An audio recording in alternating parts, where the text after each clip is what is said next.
I recently came across a statement that stopped me in my tracks. Ford CFO, John Lawler, publicly admitted that Chinese EV makers are 5 years ahead of Western automakers. 5 years. That's not a small gap. That's the difference between the iPhone 4 and the iPhone X. And it has massive implications for every car company, every government, and every person thinking about buying an electric vehicle. So what does 5 years ahead actually mean? Chinese manufacturers have mastered vertical integration. They control everything from battery cells to software in-house, slashing costs by 30 to 40%. They've adopted LFP batteries that are cheaper, safer, and don't rely on scarce nickel and cobalt. Their model cycles are incredibly fast. New vehicles launch in 18 to 24 months versus the traditional 4 to 5 years. And their software? It's leagues ahead, with over-the-air updates, app ecosystems, and infotainment that rivals your smartphone. Let me give you some concrete examples. BYD, now the world's largest EV seller, offers models like the Seagull starting under $10,000. Yes, $10,000, with 250 miles of range. NIO and XPeng deliver battery swap technology and autonomous driving features at mass market prices. In 2023 alone, Chinese brands captured over 60% of their domestic market, selling more than 8 million electric vehicles. Compare that to Ford's 72,000 EVs sold in the US the same year, and the scale difference becomes clear. The manufacturing efficiency is staggering. Chinese factories achieve output rates Western plants can't match, thanks to automation, localized supply chains, and government support. They're not just building cars faster, they're building them cheaper and better.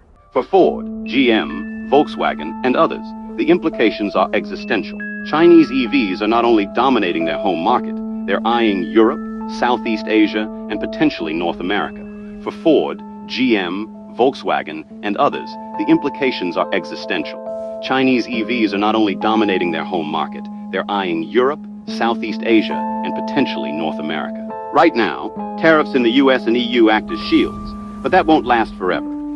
Legacy automakers face margin pressure because they can't compete on price without losing money. The urgency is clear. Localize battery production, adopt LFP chemistry, streamline platforms, and overhaul software capabilities. Ford has already announced partnerships to license Chinese battery tech and is accelerating its own LFP plans. For the Mustang Mach-E and F-150 Lightning. For the Mustang Mach-E and F-150 Lightning. What does this mean for you, the consumer, over the next 3 years? Expect a flood of new EV options as Western brands rush to catch up. Entry prices will drop. We're already seeing sub-$30,000 models announced for 2025 and 2026. Range and value will improve as LFP batteries become standard. Charging infrastructure will expand faster, driven by both policy and competition. But availability and final pricing will depend heavily on government decisions. Tariffs, subsidies, and trade agreements will shape whether you get access to the cheapest, most advanced EVs, or pay a premium for domestically made alternatives. Either way, the 5-year gap Ford admitted to is closing, and the next chapter of the EV revolution is going to be faster and more competitive than anything we've seen so far. The 5-year lead Chinese EV makers have built is real, measurable, and forcing the entire industry to change. Ford's admission isn't a white flag, it's a wake-up call. And whether you're rooting for legacy brands to catch up or excited about new global competition, one thing is certain. The next few years will redefine what we drive and how much we pay for it. If you want to stay ahead of this story, subscribe and hit the bell, because this race is just getting started.